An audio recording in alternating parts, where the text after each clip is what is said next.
Yo me río con las tres. ¿Cuál quieren que veamos? ¿Ah? Vida de perros. Vida de perros. Listo. Vida de perros, 1918.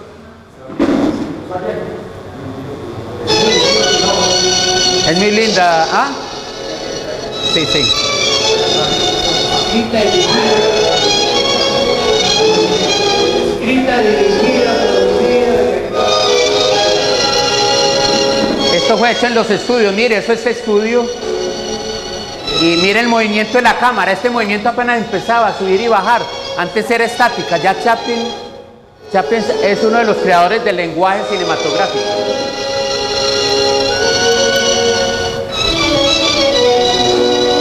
Siempre la dignidad ante todo.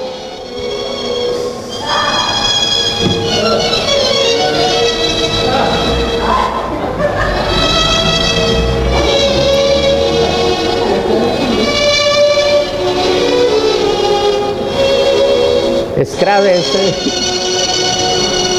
quiere decir mendrugo, así se llamaba de perro. Como mendrugo, yo busqué la traducción.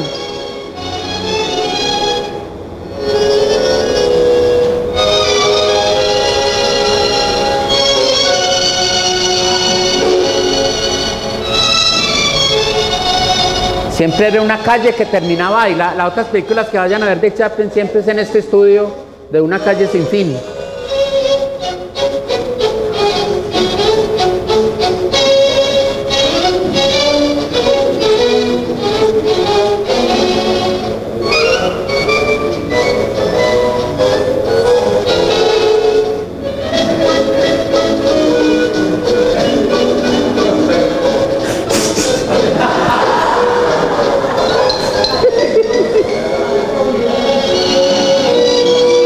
Dadme un policía y un parque y os haré reír.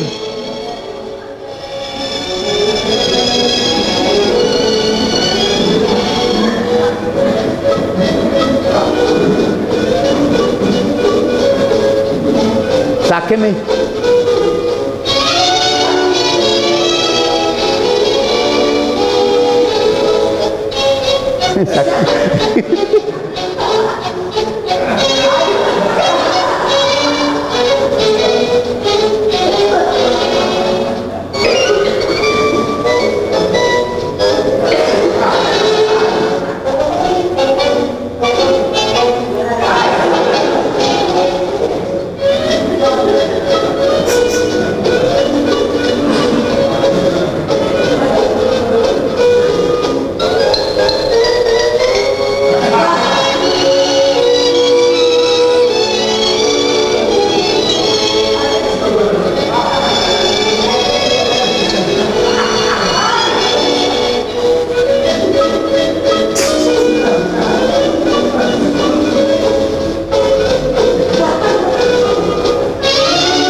Ya estamos contando una historia y hay un guión. Esto no existía. Chaplin le puso orden a la comedia.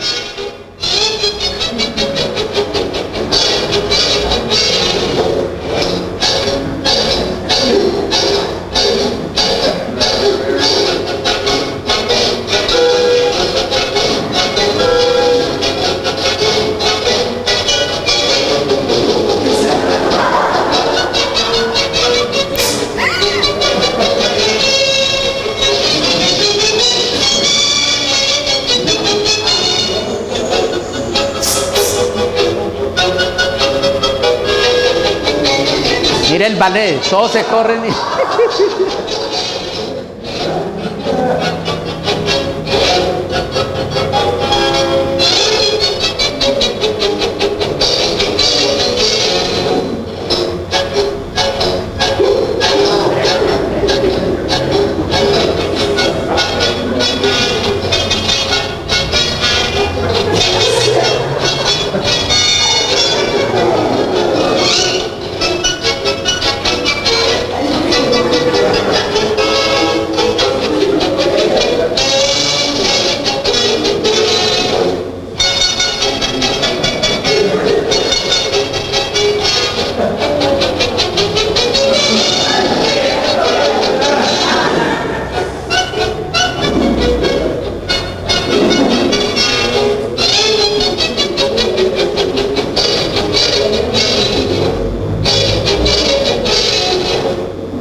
Hace como Chaplin, miren.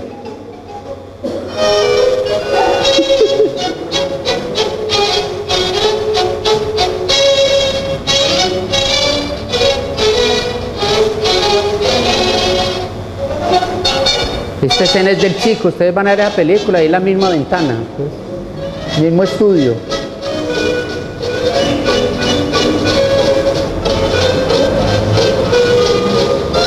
Así le tocó a Chaplin la vida real, aguantar hambre y ir a las canecas.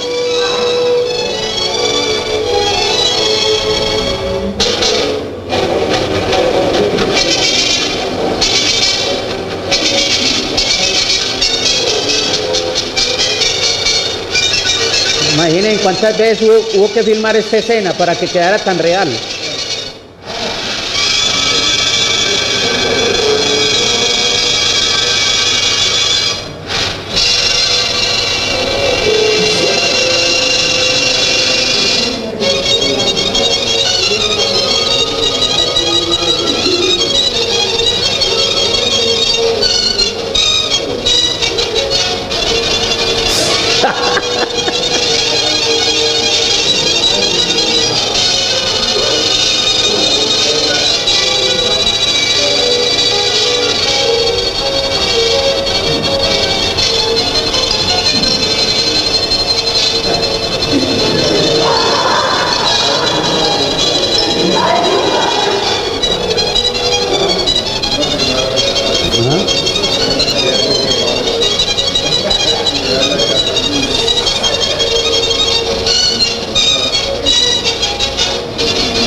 Miren la solución.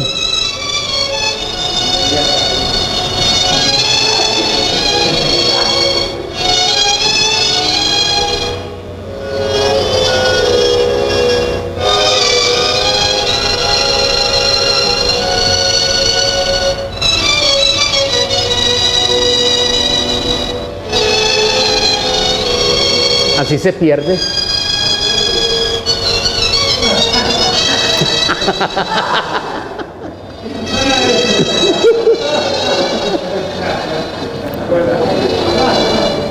Eso es muy típico de Chaplin, el encerrarse al final. Mire la descripción de los personajes. El dueño, van a ver el ladrón, la tristeza que le da robar, las prostituticas.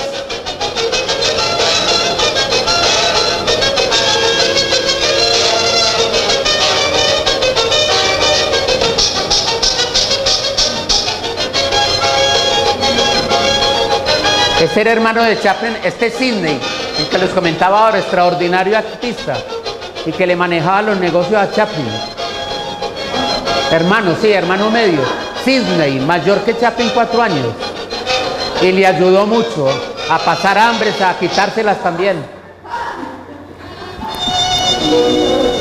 Esta es genial, esta es las típicas escenas chaplinescas. Miren el perro.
El ladrón, mire, y le da una tristeza.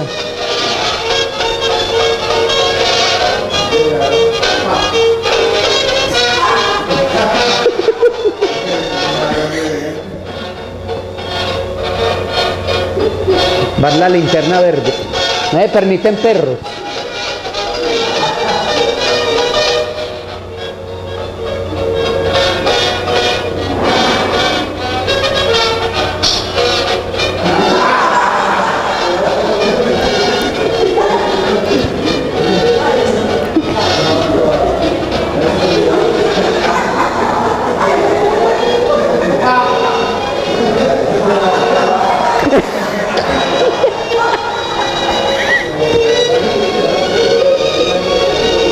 Esto merece un trago.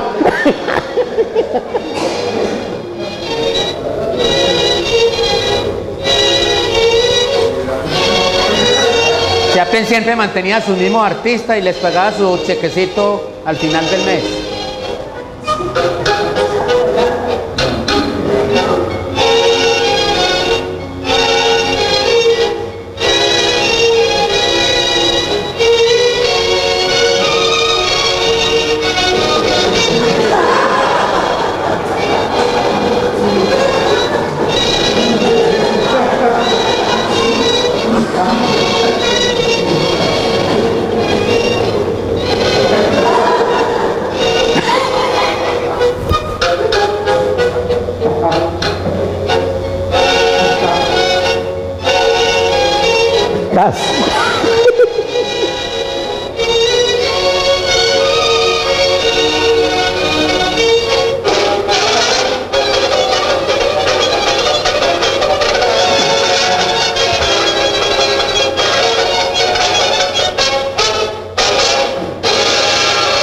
Eso es de Chaplin, chan, chararán, chan, chan, chan.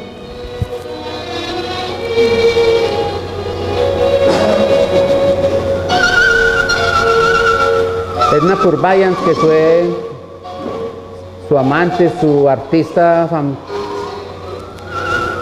ya después cuando envejeció la tuvo que ir dejando y le siguió pagando hasta el final de cáncer de seno, murió.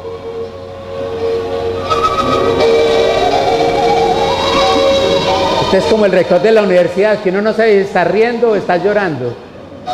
¿No has visto? No es que estoy llorando, huevón.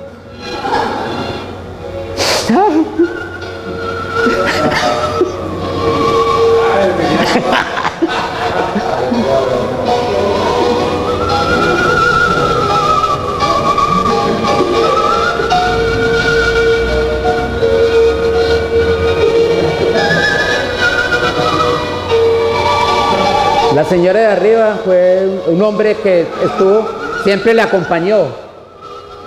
Kennedy, de apellido Kennedy. Hace el papel de mujer, él alzaba todo.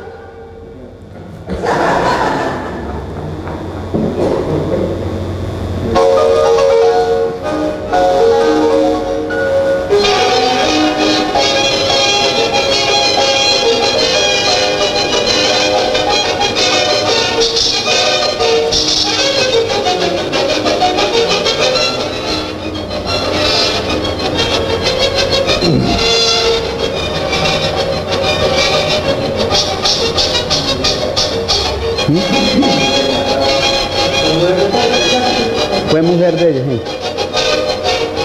Tiene que darse a conocer, a que la toquen y baile y conseguir plata.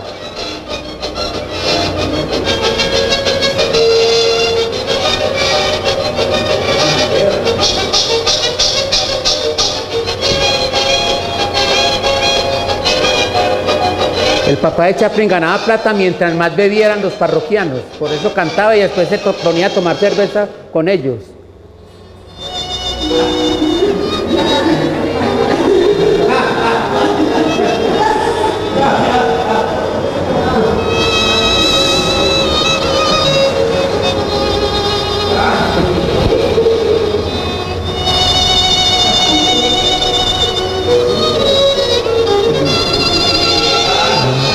dicha.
Miren las escupideras que eran frecuentes en esa época en el suelo.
Ahí lía un cigarrillo que era frecuente en la época, saca su picador y papel con una sola mano.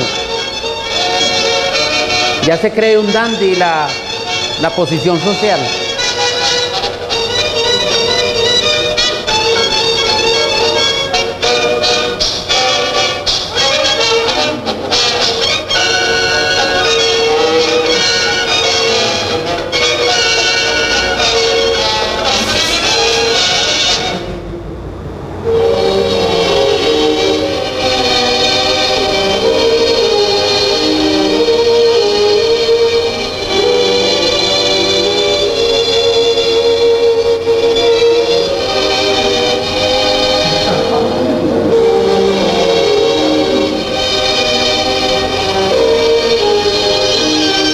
Un momentico.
Van a ver otra escena chapliniana, típicamente del maestro.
piensa que fue él.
Prepara toda la escena para lo que sigue. Todo es preparado y pensado y cómo nos mantiene a nosotros.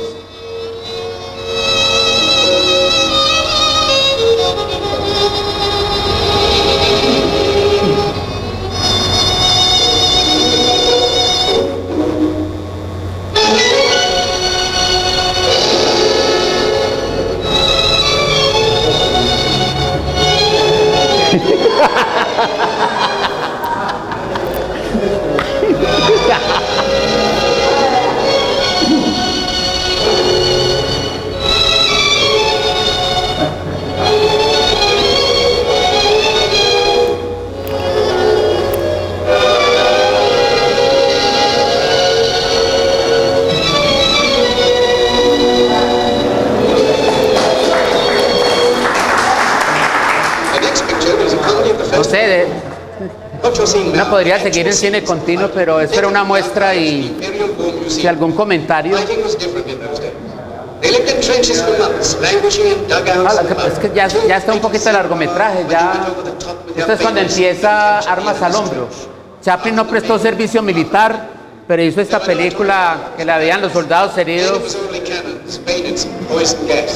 Y esa fue la contribución a la guerra, a que los soldados sintieran paz y alivio. Listo, paremos más. Paramos. Esta no, esta viene con su... Esta no. Sácamelo, no, pero ahora la estaban repartiendo allí. Claro, le estaban dando. Vida de perro se llama. No, ya. Sácamela ya. No sé si algún comentario, alguna pregunta. ¿Quién la estaba dando? Sí, también.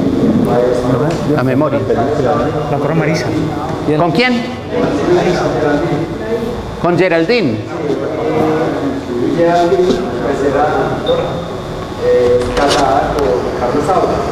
¿Cómo era su gran cineasta? Bueno, pues tuvo no, sí, pero ¿cómo era la relación? Pues es una pregunta muy interesante porque cuando uno habla de Chaplin todo el mundo se va a Charlotte, a la marioneta que él creó, y que Chaplin como Chaplin tenía la oportunidad de verla actuar y mejorarla. Por eso ustedes no van a encontrar muchos errores en Chaplin, porque él era perfeccionista, filmaba 100.000 metros, botaba 70 y escogía lo que fuera. Tengo películas que nunca salieron al mercado, por ejemplo El Inmigrante la hizo y no le gustó y volvió y la repitió. Era un tipo obsesivo compulsivo y errores no hay allá, y era muy distante de los hijos.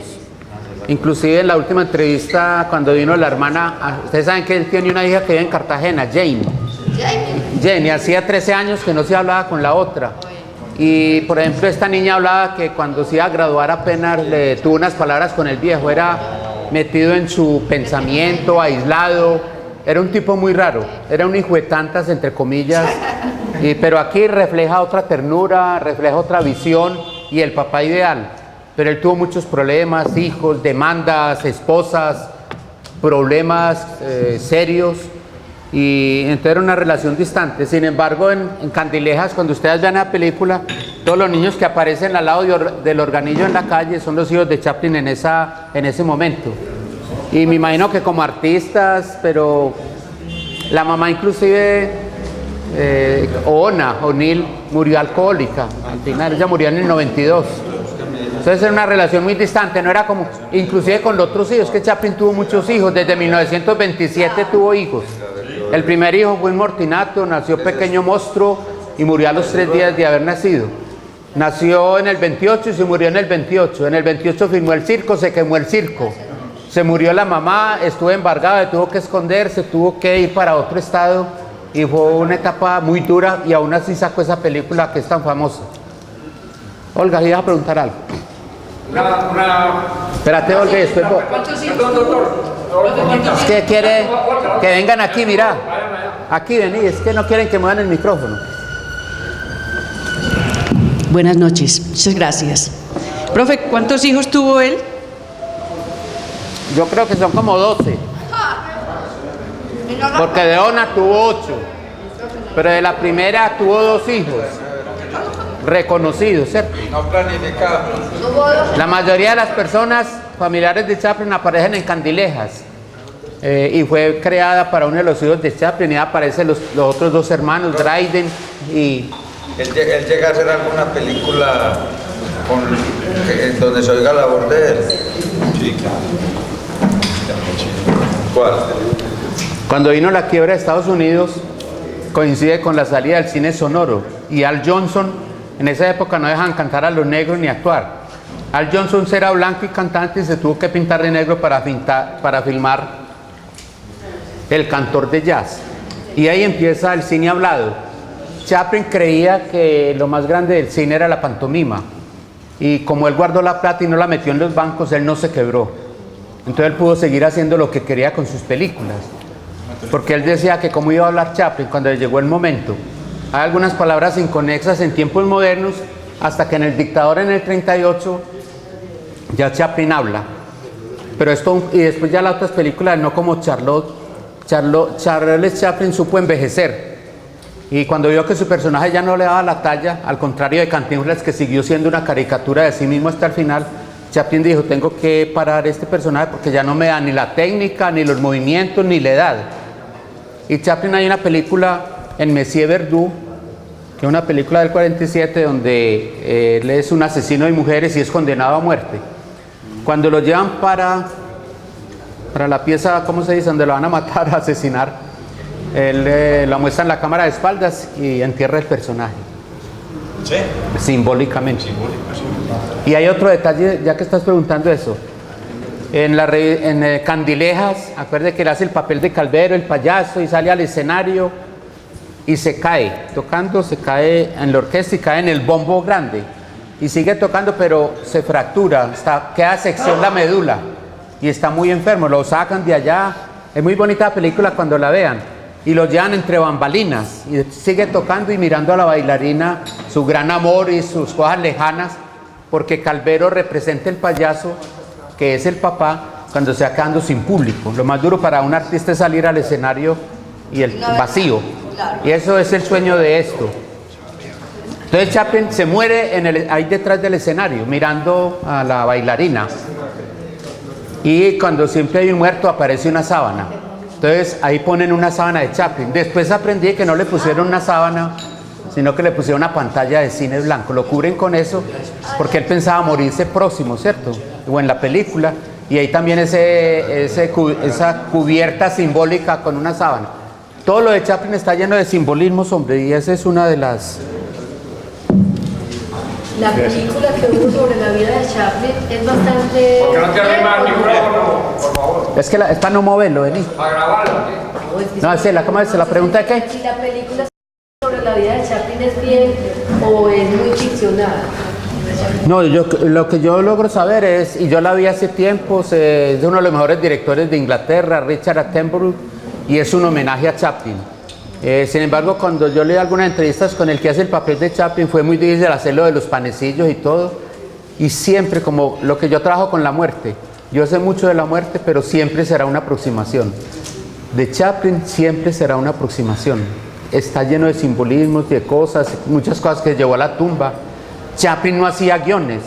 Por ejemplo, La cieguita, la escena con que empieza a filmar la película es la escena final donde el ciego, la ciega recupera la visión y ve que el millonario es un andrajoso. A raíz de eso y con lluvia de ideas se va trabajando desde atrás. Después se empieza a escribir guiones, pero antes era aquí. Yo trabajo en la docencia y hemos descubierto, no nada de eso, pero sí una beta para trabajar y es sobre los derechos humanos. Hay partecitas muy apropiadas, secuencias para trabajar aparte del discurso, ¿cierto? O sea que es muy loable que encontrar esta parte. Yo también quería preguntarle sobre su relación con Buster Keaton, ya que Keaton prácticamente estaba olvidado, alcoholizado, y Chaplin lo invita a participar con él. Es que vea, no es para que oigan aquí, todos están oyendo, pero Asmedas quiere subir estos videos a internet. Para que se oiga bien, no se oye la voz de ustedes. Por solamente se va a ir allá.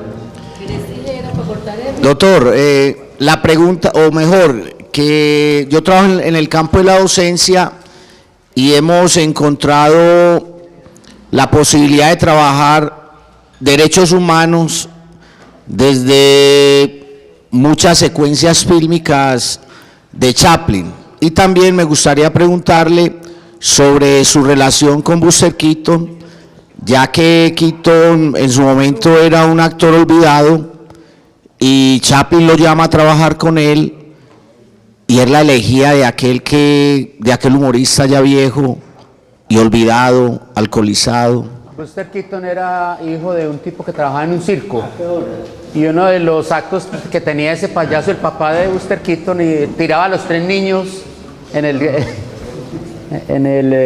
ese cañón y este Buster era el que mejor sabía caer.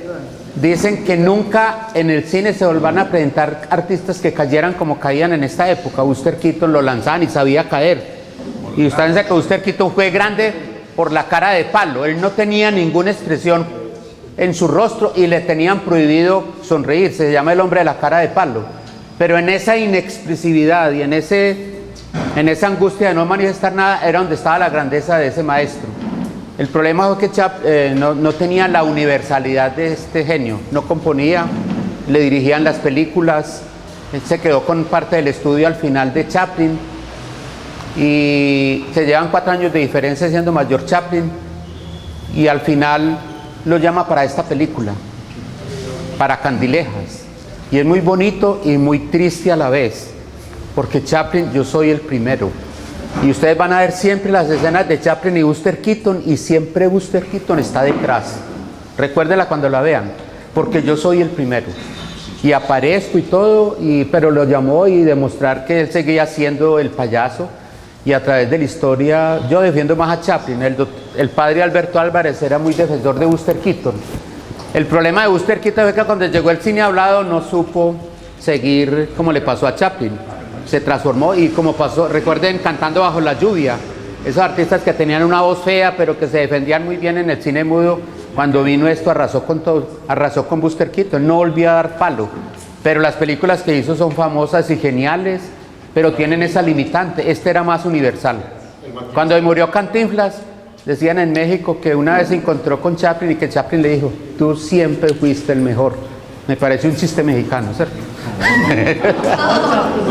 Pues le dijo Chaplin a Cantinflas, pero no es, pues, no es universal, empezando porque el idioma cantinflesco no es universal. Eso sí, tiene su gracia, pero en la historia no pasa. Pues para mí. Este es más de nosotros.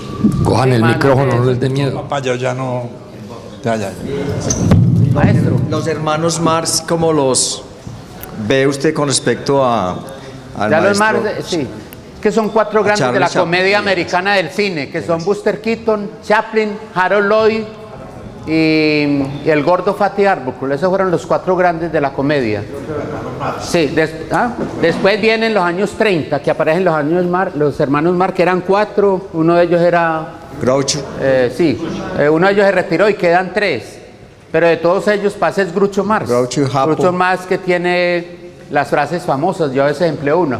Estos son mis principios. Tengo otros, pero los discutiremos, ¿cierto? Pero estos son mis principios. Él está bajo tierra, está cubierto con una losa y dice: perdóneme que no me levante. Dice, Muy genial. ese tipo era genial y tenía unas frases, pero quedan a ese nivel de esa comedia americana. Después vienen El Gordo y el Seco, dirigidos, pero para mí esto es lo más grande. Y por eso para muchos artistas, el mejor artista que dio el siglo XX fue Chaplin. Y segundo, cuando se habla del cine hay que hablar de Chaplin, porque Chaplin es uno de los creadores del lenguaje cinematográfico. Entonces tiene una grandeza. Cuando uno se pone a leer ya lo de él, las cosas íntimas, los problemas, la creatividad, se tuvo que estudiar qué era el humor, qué era la tragedia. Chaplin decía, y así lo hacemos nosotros: cuando las cosas están lejanas nos hacemos tomar fotos, reímos, porque la comedia lejana es la comedia. Pero con los que trabajamos con fase terminal, la tragedia está aquí cercana. Y él trabaja con ese límite entre allá. Por eso yo hablo de Chaplin, el hombre de la sonrisa fúnebre. Es una sonrisa que mezcla todo, tragedia y comedia, burla y a la vez una creación espiritual y grandeza del hombre. El tipo tenía una gran memoria, que al final de sus días todavía recitaba trozos enteros de las obras de Dickens, porque ese fue su norte. Profe, con Georges Méliès, ¿tú fue contemporáneo, hubo influencia? No, él fue mucha relación con otro actor francés, pero directamente con Méliès no. Sin embargo, la relación de Méliès, sí, ustedes lo saben. Yo soy mago y me gusta la magia. Méliès era mago. Sí. Y Méliès fue donde los hermanos Lumière, porque le gustó mucho ese invento. Y los hermanos Lumière le dijeron: esto no sirve para nada, esto es un invento, pues esto no tiene futuro. Pero este tipo la hizo basado en los documentos y lo que vio. Y como era mago, empezó a hacer todas, hizo más de 400 películas. Es muy bueno que ustedes se vean a Hugo Cabré, esa película que estaban dando en estos días, es hermosa, porque es la historia de Méliès y el crecimiento. Entonces los magos de la época daban su función de magia, y en la segunda parte daban una peliculita. Entonces los magos fueron los que empezaron a llevar el cine a los diferentes países. Entonces hay una relación de magia desde el comienzo y en la entrada a los países. Aquí hace muchos años vino un mago ará que estudió medicina, era chileno y estuvo con los mejores magos del mundo. Y vino a Colombia, hizo recorridos y finalmente se radicó en Medellín. Yo le he seguido la pista del mago Arak. Cuando yo estoy escribiendo algo sobre la historia de la magia en Medellín, me fui a la biblioteca de la Universidad de Antioquia, qué libros habían de magia, y habían algunos. Y me dijo la niña: vea, aquí hay una cosa que nadie consulta, es como un libro, una caja. Y entonces fui y me la trajeron y era una caja en forma de libro, pero al abrirlo era una caja y dentro había un libro escrito en una máquina del año 1949-50 por un señor Mesa, que era de la Academia de Historia, y es la historia del mago Arak de este tipo. Es muy interesante esa relación de la historia de la magia en Antioquia. Imagínense que aquí en 1840 vino un mago que llamaba Izáciga, que venía de México e hizo algunas cosas de magia. En esa época el teatro, digamos entre comillas, como era en la antigua España, en la época de Cervantes, que era en casas y con cortinas, así era aquí. Entonces lo que era la Universidad de Antioquia hoy en día es San Ignacio, esas eran las tapias que todavía se conservan en la fábrica, y ahí en el patio central, ahí era donde hacían las representaciones. Y en 1842 vino un tipo que se llamaba Messier Robert, y Robert vivió aquí como un montón de días, y hacía magia allá. Y hacía una magia que la vieron en la película. Sacan una vasija, la llenan de tierra, siembran naranjas, va saliendo el arbolito, va creciendo hasta que salen las naranjas. Y este Messier Robert hizo eso y cogía la naranja y la tiraba, y una de esas naranjas le cayó a Gónima, Eladio Gónima, que escribió nada menos que la historia del teatro en Medellín, publicada en 1908, y es a través de él que... Entonces estuvo aquí y hace oiga, está publicado todo lo que hizo ese mago Messier Robert, y otras cosas, y cómo engañaba cuando iba a pagar, yo pago, y en fin, y vivió aquí. Y dice ese tipo que después se fue para París y le dejó todos los elementos a su sobrino. Y resulta que su sobrino es el mago más grande que dio Francia en el siglo XIX, que fue el que le dio toda la espectacularidad a la magia, sacándola de todo eso de cuentos y de rezanderismo y todo eso, y no que es la magia espectáculo, y se llama Robert Houdin en francés. Houdini se cogió ese nombre y se lo apropió y le puso el ini para basarse en la fama de otro, por eso también es parte de la fama. Pero Messier Houdin, el sobrino, según Gónima, estuvo por aquí, no he encontrado más referencias. Entonces es muy interesante que cuando la magia está desarrollándose en París hacia 1840, esa época de 1850, que están enfrentando los mismos juegos en Medellín, y están descritos de primera mano por Eladio Gónima. Leas en ese libro que llama Vejeces.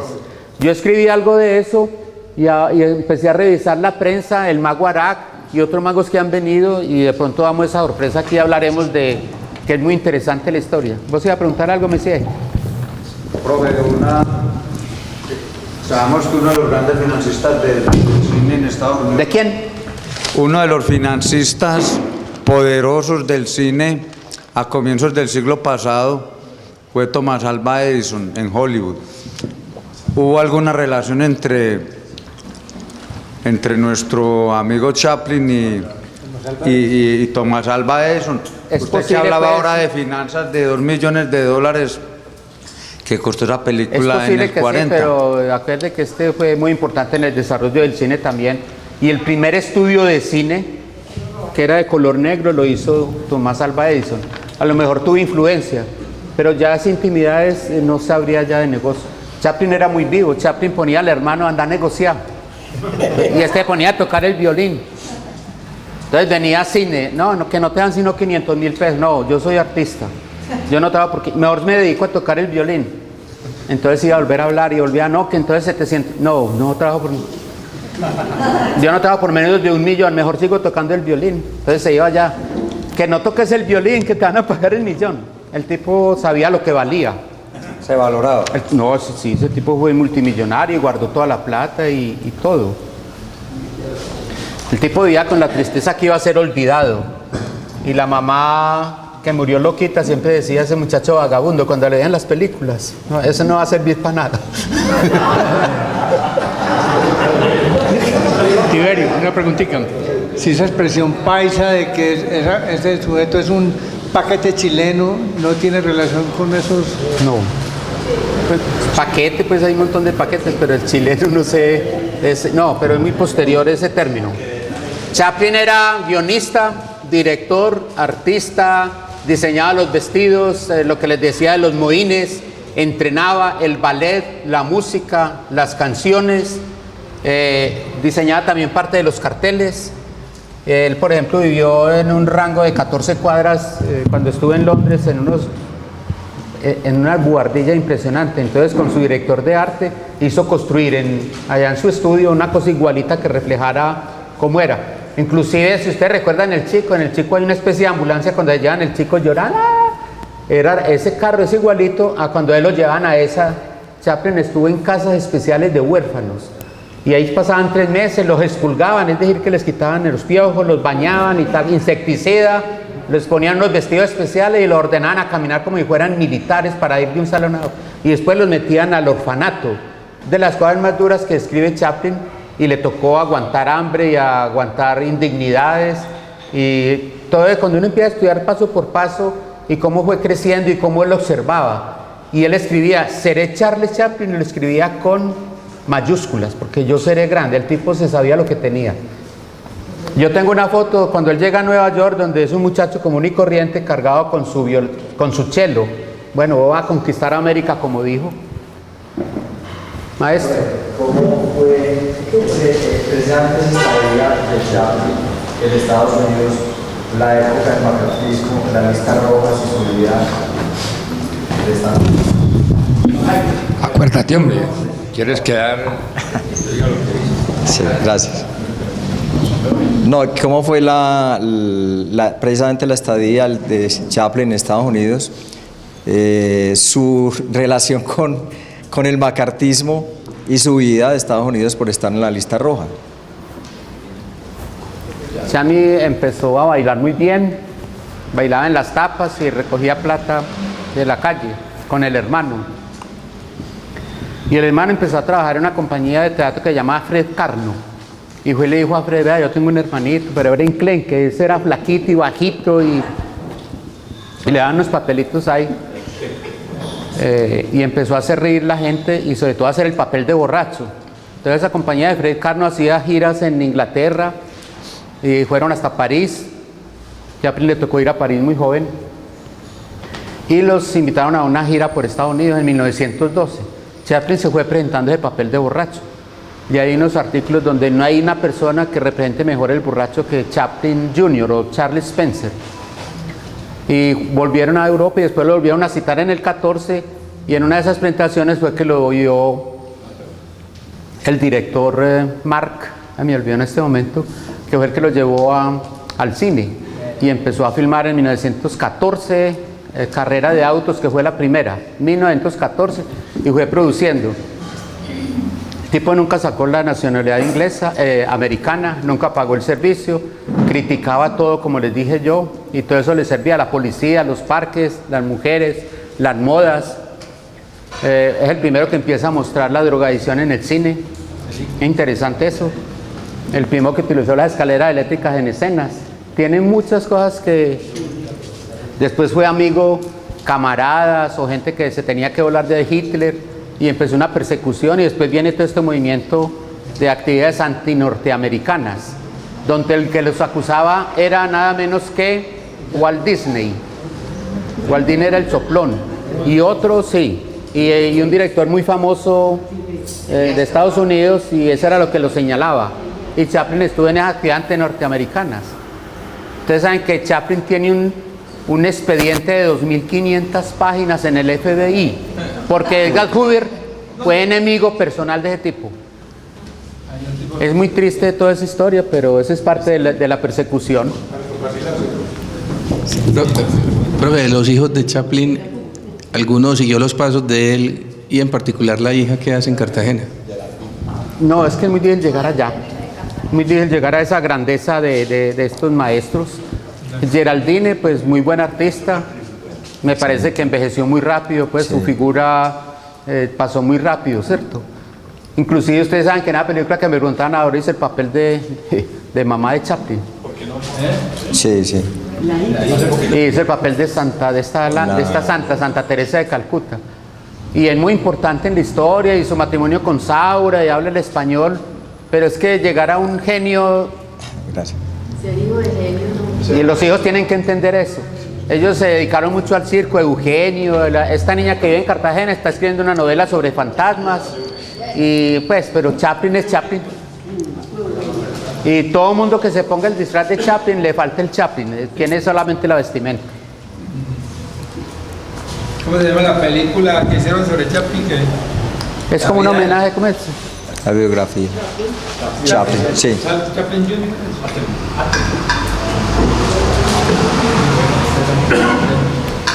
No más. En vida de perro nos compara con perros y es una vida muy dura. Ese perrito era el que le cuidaba, lo ponían en la portería en el estudio. El hombre trabajaba y veía que se comporta como un humano Sí. Scrap.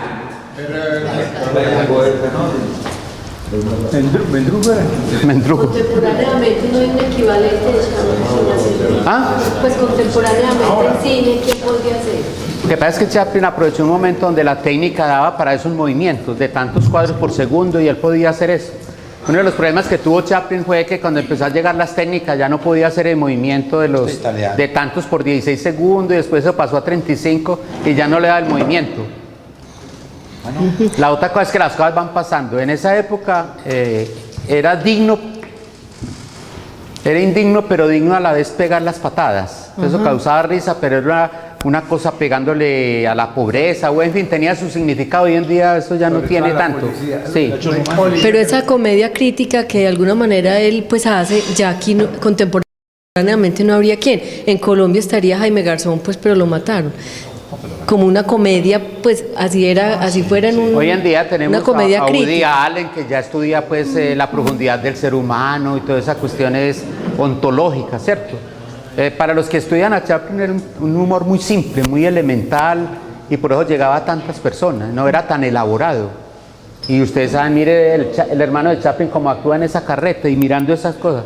Hacer eso es de genio, eso no era para... Y por eso Chaplin escogía a sus personajes hasta que fueron muriendo. El artista de La vida es bella, italiano, no me acuerdo el nombre. La villa es bella. Ah, italiano. Pero lo imita, pues, lo imita. Sí. Pero muy pálidamente. Por eso, todo imitador es pálido. Por eso es que volvemos a las fuentes. No habrá otro Quijote, no habrá otro Cervantes, no habrá otro Platón. Chaplin es Chaplin. El otro que logre salir, pero no pasará a la historia. Es que el problema. El problema es que, mire, los primeros letristas de tango hace un siglo, los poetas se burlaban. Y hoy en día se oyen más los letristas que los poetas. Más o menos. Bueno, jóvenes, yo creo que le dimos un homenaje. Es un homenaje a Chaplin.